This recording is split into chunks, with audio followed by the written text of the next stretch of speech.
Article 52 कहता है भारत का एक राष्ट्रपति होगा। तो आज हम लोग प्रेसिडेंट ऑफ इंडिया पढ़ने वाले हैं। ये पॉलिटी का बेहद ही महत्वपूर्ण टॉपिक है और जिससे एग्जामिनेशन में काफ़ी क्वेश्चन देखने को मिलते हैं। आर्टिकल 52 से 62 प्रेसिडेंट के बारे में ही बताता है। डिटेल में आगे हम आपको बताएंगे। चलते हैं। तो प्रेसिडेंट बनने के लिए क्वालिफिकेशंस क्या क्या होनी चाहिए। Be a citizen of India, Bharat का वो एक नागरिक होना चाहिए। उसका एज 35 या उससे ज़्यादा होना चाहिए। वो मेंबर ऑफ लोकसभा के लिए क्वालिफाई होना चाहिए, मतलब वो पूर्णतः भारत का नागरिक होना चाहिए। ऐसा नहीं होना चाहिए कि उसका सिर्फ जन्म भारत में हुआ है और उसका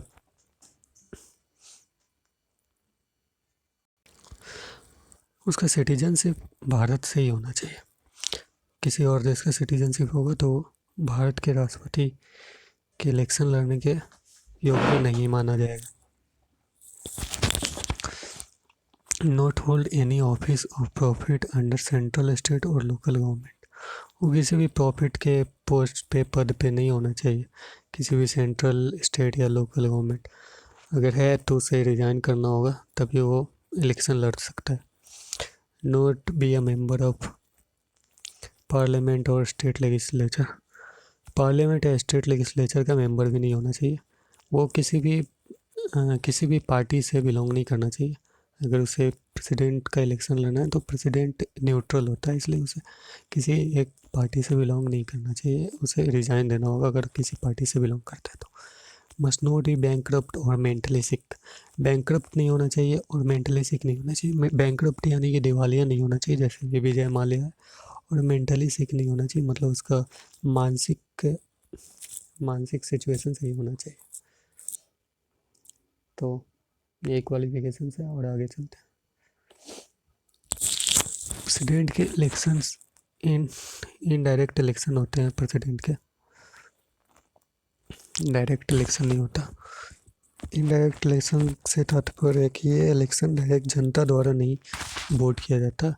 इसमें इलेक्टेड एमपी एंड एमएलए ही भाग ले सकते हैं वोटिंग में, और ये इनडायरेक्ट होता है। एमपी एमएलए भाग ले सकते हैं और इनमें वोटिंग का एक ऐसा नहीं है कि अगर मान लीजिए कोई दो है, ए और बी, ए को 40 वोट आके बी को 60, तो ऐसा नहीं है कि बी जीत जाएगा। इसमें एक वोट का वैल्यू अलग अलग होता है। ऐसा हो सकता है कि ये 60 ये 40 के वैल्यू से कम हो, तो इसलिए इसमें ऐसा नहीं होता कि जिसका कम है नंबर में वो हार जाएगा, जिसका ज़्यादा है। एक एक वोट का अलग अलग वैल्यू होता है। और इनडायरेक्ट होता है एमपी एमएलए, और क्या है इसमें खास और कुछ नहीं है। टोकन मनी जमा होता है, आगे मैं आपको बताता हूँ।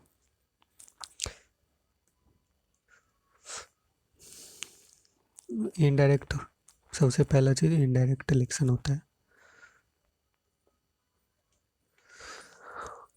टोकन मनी जमा कराया जाता है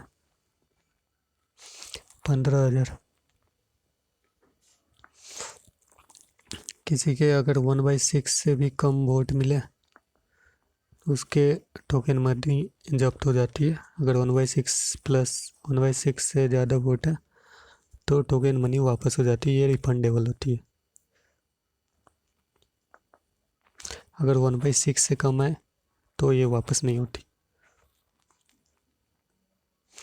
चलते हैं आगे। यही है यहाँ पे सिक्योरिटी मनी 15,000। और ठीक है, election to lower house of parliament Lok Sabha में 25,000। स्टेट इलेक्शन असेंबली इसमें 10,000। Panchayati Raj election district panchayat election में 2,000। किसी गांव के इलेक्शन में 1,000 लगते हैं। ये सब छोटी छोटी बातें हैं जो आपको ध्यान रखना है। अब पावर ऑफ प्रेसिडेंट क्या क्या होती है।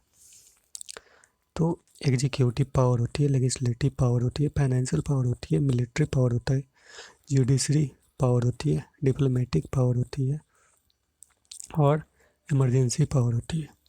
एग्जीक्यूटिव पावर क्या है? जैसे अपना देश बेसिकली 3 पिलर पे टिका है। पहला है parliament, second PMO and third one judiciary. Parliament का काम है कानून बनाना, उसका काम है कानून बनाना। नेक्स्ट पेज में आपको बताता हूँ। पार्लियामेंट कानून बनाती है,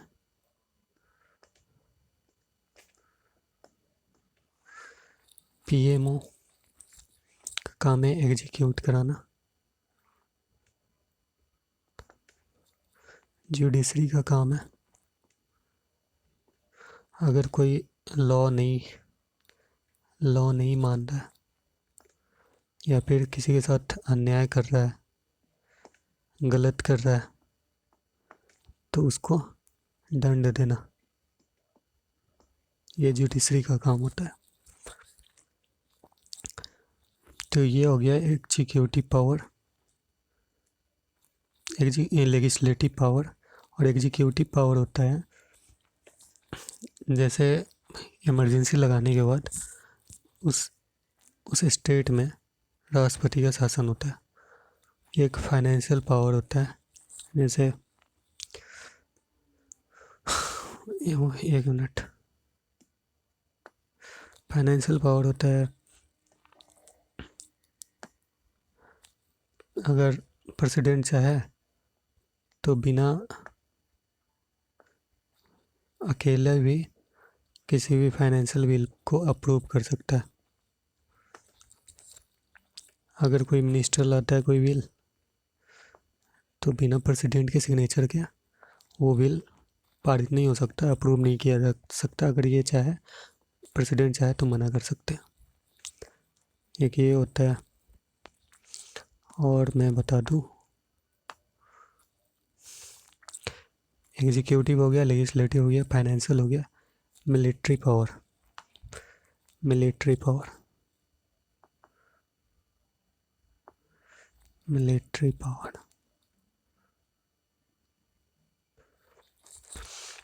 सेना के तीनों प्रमुख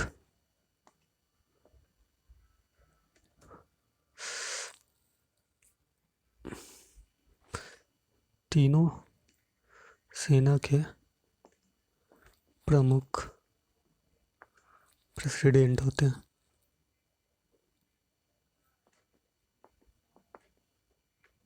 ये किसी भी तीनों में से किसी सेना को कहीं भी मूव करा सकते हैं। ये पावर होता है प्रेसिडेंट के पास।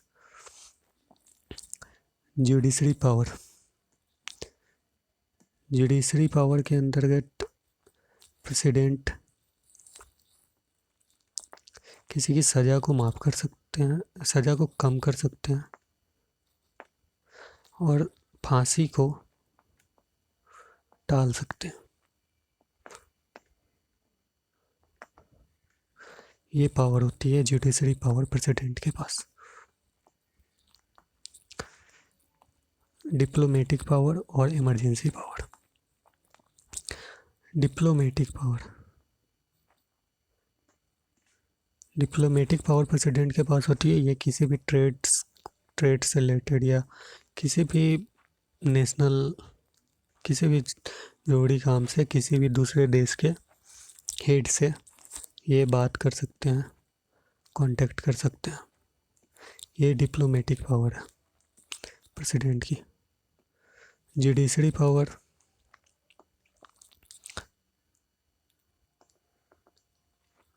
जुडिशरी तो बता दिया। इमरजेंसी पावर, 3 इमरजेंसी होती है। पहला article 352, article 356, article 360। 352 national emergency, 356 state emergency, 360 financial emergency. ये स्टेट इमरजेंसी को प्रेसिडेंट रूल भी कहते हैं।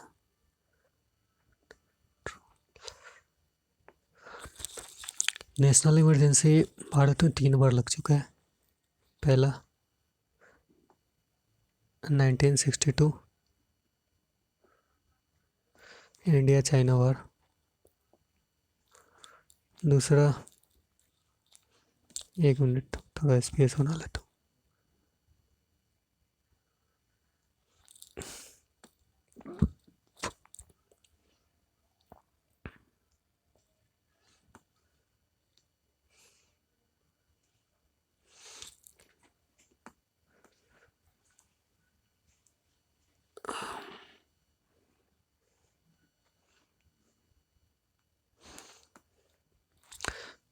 तो पहला 1962 में इंडिया चाइना वॉर,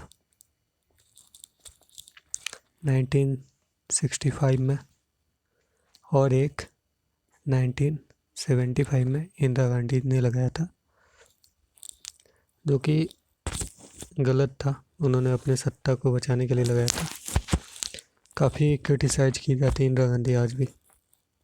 ये 1975 के इमरजेंसी के लिए करीब 2 साल तक रहा था, और ये एक गलत चीज़ था जो नहीं होना चाहिए था। तो ये हो गया।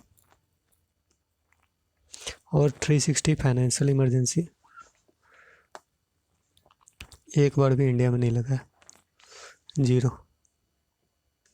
स्टेट इमरजेंसी हमेशा ही लगते रहती है कहीं ना कहीं। सबसे ज़्यादा स्टेट इमरजेंसी यहाँ पंजाब में लगा है। तो अब आते हैं प्रेसिडेंट के 3 जो प्रमुख पावर है, वीटो पावर, इसके बारे में पढ़ते हैं अब। तो ये 3 प्रमुख पावर है, absolute veto, suspensive veto, pocket veto. इसके बारे में डिटेल में बताता हूँ। पहला एब्सोल्यूट वीटो। ये एब्सोल्यूट वीटो के अंतर्गत प्रेसिडेंट किसी भी बिल को डायरेक्ट या तो एक्ट बना सकते हैं, पारित करके साइन करके, या फिर डायरेक्ट खारिज कर सकते हैं। ये दोनों में से कुछ भी कर सकते हैं। दूसरा होता है सस्पेंसिव वीटो। इसके अंतर्गत प्रेसिडेंट किसी बिल को, अगर उन्हें लगता है जैसे कोई रोड बनाने के लिए या कोई काम के लिए कोई स्टेट गवर्नमेंट 3,000 करोड़ का डिमांड करती है, प्रेसिडेंट को लगता है ये 2,500 करोड़ में हो जाना चाहिए, तो प्रेसिडेंट उस स्थिति में सस्पेंसिव वीटो लगाएंगे, जिससे उन्हें एक बार अमेंड करने का मौका दिया जाएगा। अगर स्टेट गवर्नमेंट फिर भी 3,000 का ही मांग करती है तो दूसरी बार प्रेसिडेंट बाध्य हो जाएंगे उस बिल को पारित करने के लिए। तो ये सस्पेंसिव वीटो होती है। अब एक वीटो बचा,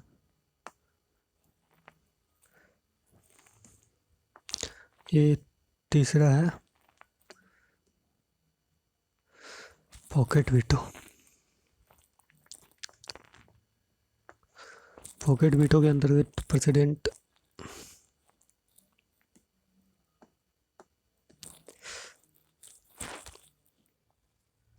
किसी बिल को अनंत काल के लिए खारिज कर सकते हैं।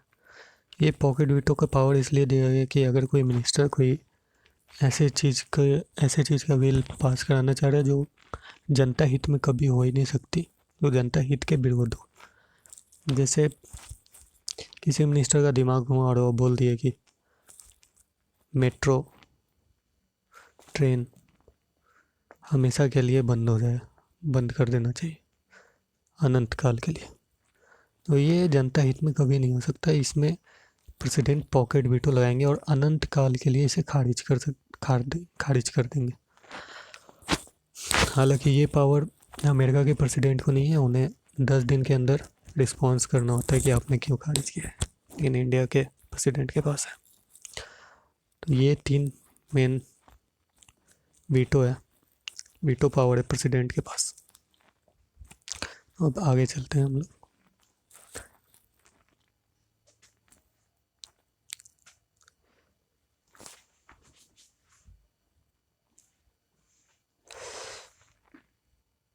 हम्म, तो प्रेसिडेंट के कुछ सैलरी के बारे में बात कर लेते हैं।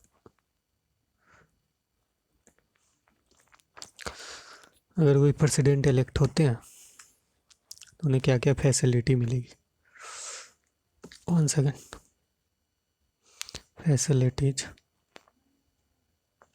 सैलरी तो 2017 से 5 लाख हो गई है, फुल सैलरी और टैक्स फ्री सैलरी। इन्हें एक प्रेसिडेंट हाउस मिलता है रहने के लिए, प्रेसिडेंट हाउस प्रेसिडेंट हाउस मिलता है। और इनकी पूरी फैमिली को मेडिकल फ्री रहता है, मेडिकल का सुविधा, कॉल फ्री। और अगर प्रेसिडेंट रिटायर होते हैं,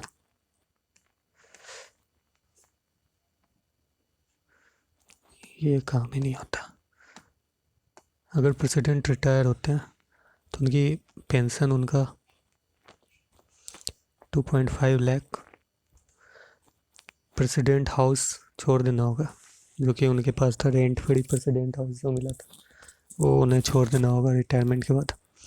और कॉल और मेडिकल पहले की तरफ फ्री रहेगी।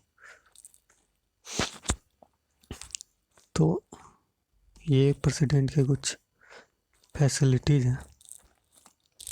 अब मैं आपको बता दूं कुछ। हाँ, अगर अगर कोई प्रेसिडेंट सत्ता में है और अगर वो किसी विशेष पार्टी पॉलिटिक्स को सपोर्ट कर रहा है, अगर वो अपने काम के लिए योग्य नहीं है, वैसे में अगर उन्हें उनके पोस्ट से हटाना है तो उसकी प्रक्रिया होती है इम्पीचमेंट। इम्पीचमेंट की प्रक्रिया के द्वारा ही किसी प्रेसिडेंट को हटाया जा सकता है। तो इम्पीचमेंट क्या है मैं बताता हूँ। इम्पीचमेंट, लोकसभा के किसी एक सदस्य द्वारा इम्पीचमेंट को लगाया जा सकता है।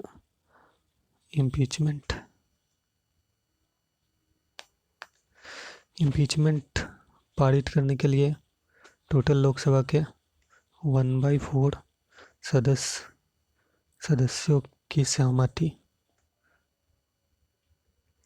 होनी चाहिए। उसके बाद 14 दिन पहले प्रेसिडेंट को नोटिस भेज दिया जाता है। ये नोटिस प्रेसिडेंट को इसलिए भेजा जाता है ताकि वो अपना, अगर उन्हें लगता है कि मेरे साथ गलत हो रहा है तो वो सुप्रीम कोर्ट में ये फाइल कर सकते हैं केस। इसलिए 14 दिन पहले उनको नोटिस दिया जाता है। तो ये होने के बाद उसके बाद लोकसभा से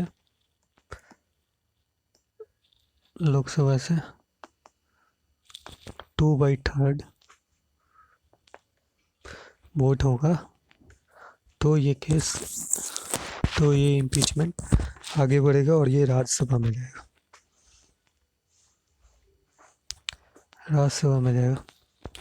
राज्यसभा में अगर 2/3 मेजोरिटी मिल जाती है तो प्रेसिडेंट का रिमूवल कर दिया जाएगा। इंडिया में अभी तक कितने प्रेसिडेंट को हटाया गया है ऐसे? 0, एक भी नहीं।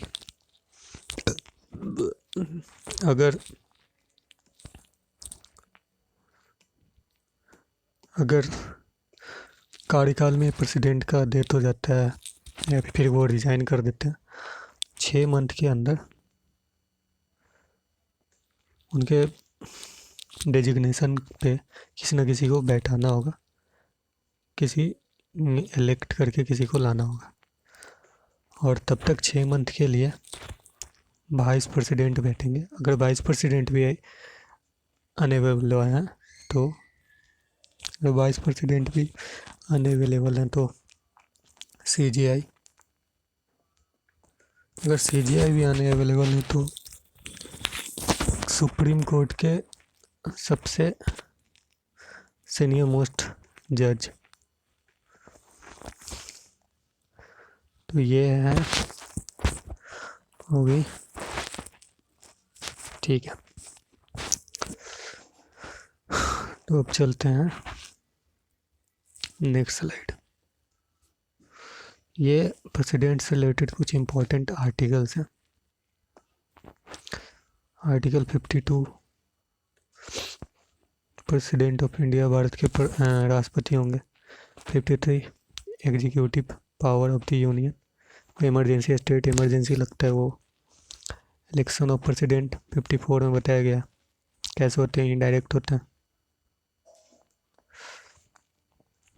55, manner of election indirect.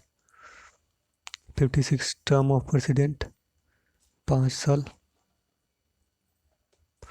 57, eligibility of री इलेक्शन, हाँ री इलेक्शन, ये इंडिया में कोई भी राष्ट्रपति कितने बार भी इलेक्ट होके आ सकता है। एक बार का कार्यकाल 5 साल होता है, जबकि अमेरिका में कोई प्रेसिडेंट 2 बार से ज़्यादा नहीं आ सकता और उनका कार्यकाल भी सिर्फ 4 साल का होता है। तो ये एक एडवांटेज है इंडिया के प्रेसिडेंट को। 58,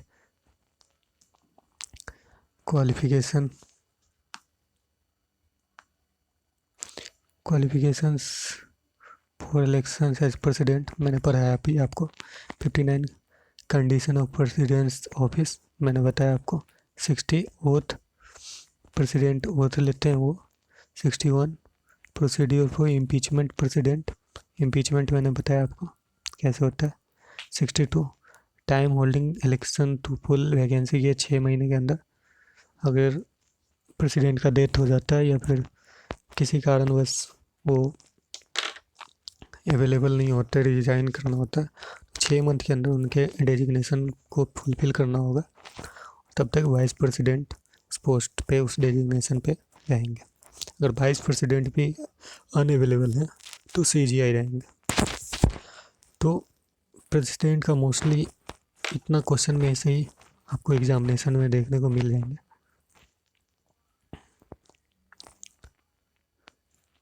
इतने क्वेश्चन से ही आपको एग्जामिनेशन में देखने को मिल जाएंगे।